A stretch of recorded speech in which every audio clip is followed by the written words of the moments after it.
Good afternoon, and thank you very much for this kind of opportunity. So I have an enormous job right now. 150 pages of the ESC guidelines on the acute coronary syndrome 2023. So I have to give you the gist of that in 5 minutes.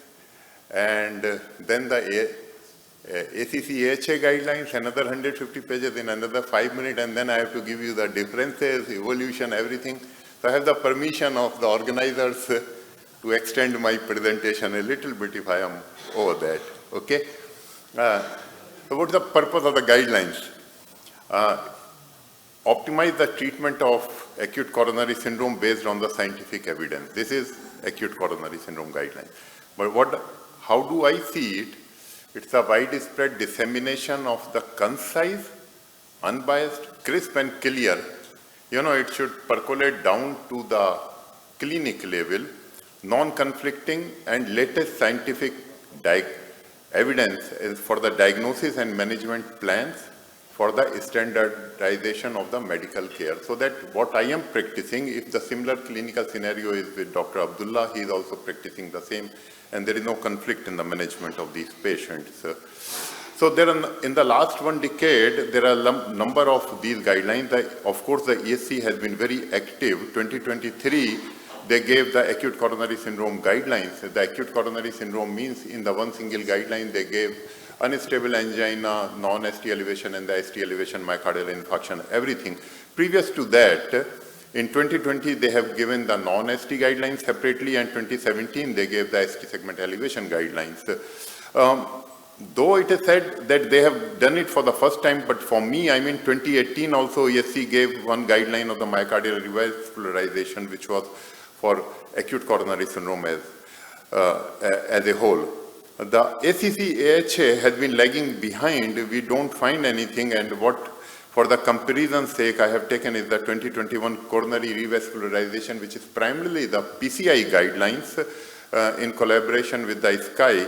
And then there are a few papers which are the expert consensus paper and the 2016 focused update on the dual antiplatelet therapy, because we know the antiplatelet therapy is one of the main treatment for the patients of acute coronary syndrome. So, their method, how you decide on the class of the recommendation and the level of the evidence is also it looks different, but it's easy to remember. If you go like here, ACC-AHA guideline, overwhelming benefit, class 1, substantial benefit, let us say as compared to the risk, the class 2A, benefit is almost equal to the risk is the class 2B, no benefit, class 3, or there may be even the harm. And you have to flip to the ESC side for the level of the evidence over there. Data derived from the single randomized clinical trial is the level A, single small randomized clinical trial or the non-randomized study level B, and then from the consensus opinion, it is the level C. The ACC-AHA, it's much more comprehensive, but it is better not to look on the left part of the slide because we will forget it for sure over there. So now coming to the antiplatelet therapy, a lot of this has been covered already in the previous talks. If we go to the antiplatelet therapy, for the ST segment elevation myocardial infarction, what the ESC guideline of 2023 has done. First thing is the pre-treatment. When the patient lands up to you in your resus or the emergency department, what type of the antiplatelet therapy you give. So the aspirin, there is absolutely no confusion. Everybody should have a 300 milligram of the chewable aspirin over there. But what has happened here, 2017, the ESC gave a STEMI guideline. In that, class 1 indication for giving the P2Y12 receptor inhibitor. But what they have done in 2023, now pre-treatment with P2Y12 receptor inhibitor may be considered in the patient undergoing the primary PCI, and they have downgraded it to class 2BB. The ACC-AHA guidelines, they still say that it is okay to do the pre-treatment with the P2Y12 inhibitors, and it is still class 1B indication. So tell me, in your institution, what do you do? A patient, you get a telephone from the emergency department, patient of atrial myocardial infarction. Do you say, I will give the ticagrelor on the table? No. But in a way, it is good that we have the different type of the opinion in the different guidelines. As a conscious physician, we can choose and pick whatever suits us. So in my institution, every patient of the STEMI, he gets ticagrelor 180 milligram in the emergency department before being shifted to my cath lab. Okay, so I go by the ACC guideline over there. Now, you know, Atlantic trial was published in 2014. 2017, the ESC gave the guideline as class 1 indication, and now they have downgraded it to class 2B. Based on the same Atlantic trial which was published in 2014, I do not know what is the reason for this. Now come to the non-STEMI. It has been downgraded to 3, class 3. So they say, no, you do not do the pre-treatment at all.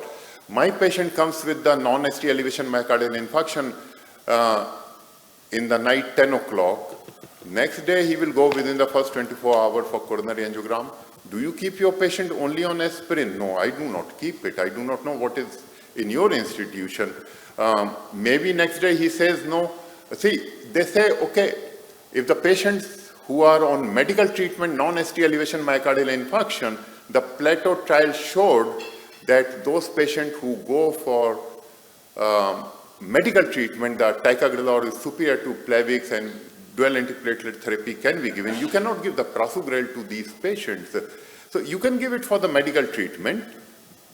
You can give it on the cath table, but what is happening if you are giving it 10 o'clock in the night to this patient? I am failing to understand. I think there is a lot of the emphasis in the ESC guideline on the cangrelor, on the champion trials, that you should keep the cangrelor ready in the cath lab if your patient requires. He is a high-risk patient, high ischemic risk patient. Use cangrelor over there for the first 4 hours, and then during that time you give the P2Y12 receptor inhibitors. But the cangrelor is not available, and you cannot replace it with the GP2B3A inhibitors. So now the preference of the P2Y12 inhibitor, the both of them, you know, are the 2A, the ACC as well as the ESC guidelines. However, the ESC has put a lot of the emphasis on the German, mainly it was the German trial, the SR React 5, and on that trial the ticagrelor was compared with the prasugrel, and they said the prasugrel is better. So they have put a lot of the emphasis. They say the prasugrel should be considered in preference to the ticagrelor for ACS patient who proceed to the PCI. Of course, it's not available in this region, so we do not even talk about it. Duration of the antiplatelet therapy, ACC, AHA guidelines say in acute coronary syndrome, you can give the DAPT for 1 to 3 months, it is reasonable, and then subsequent transition to the P2Y12 receptor inhibitor.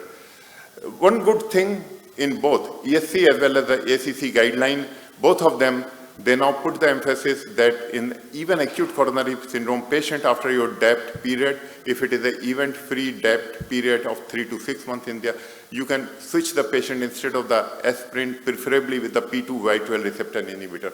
They put it in the guidelines, so it's less a physician's choice, it's more a guideline-directed choice that we should give the patients the P2Y12 receptor inhibitor once their DAPT period is over. And it comes from this very important meta-analysis. This is the Panther collaborative initiative, 24,000 patients, 12,000 patients on P2Y12 receptor inhibitor, 12,000 patients on aspirin.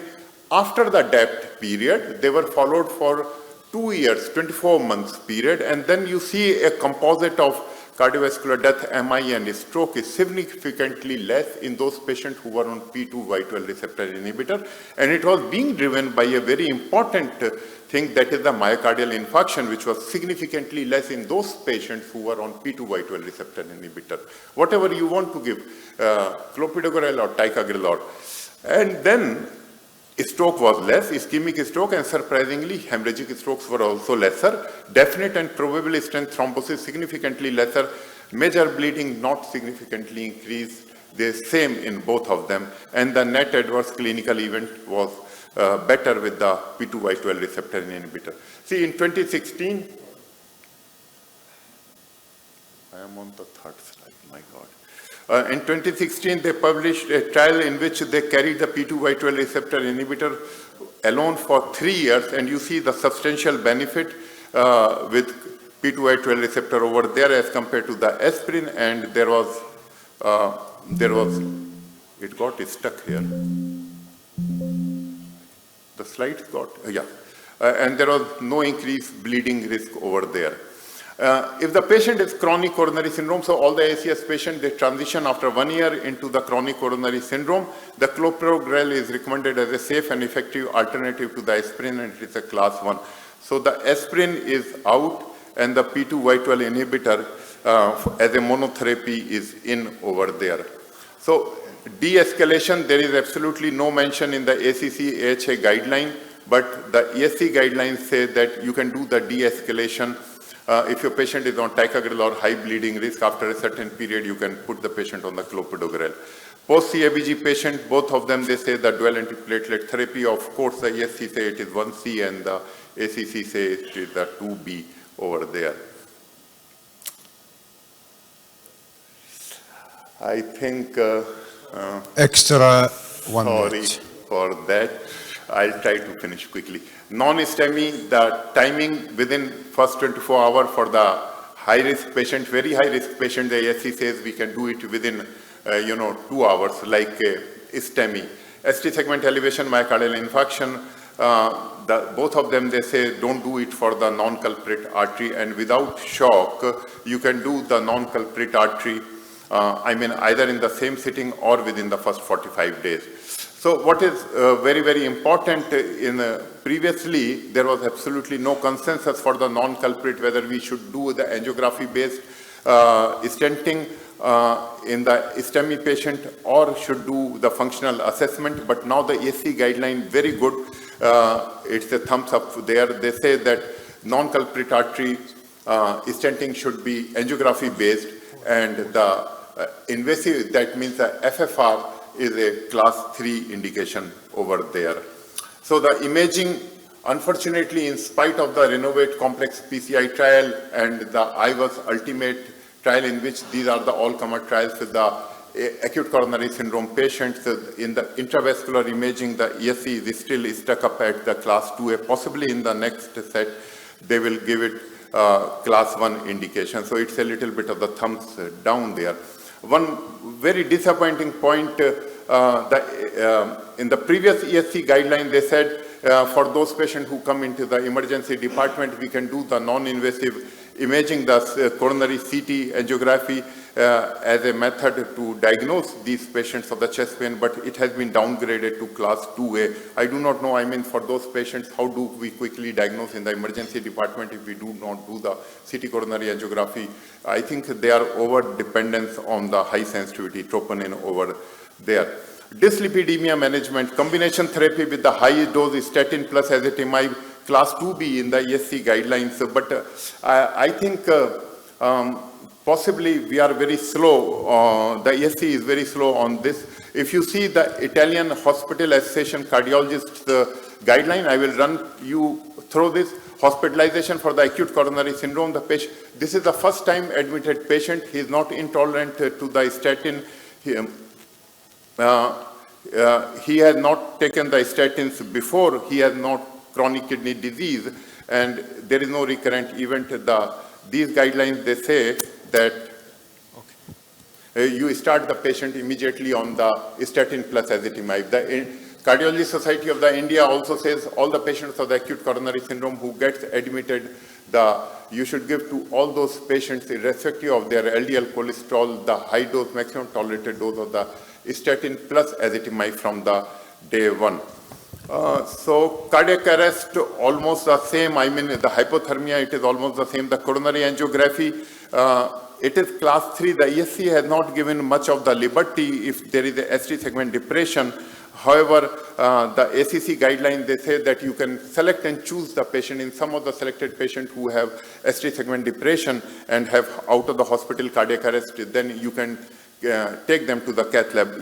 This patient again got stuck. I think last one. You know what we did? In any case. We paused the time, never happened in life. I get mad.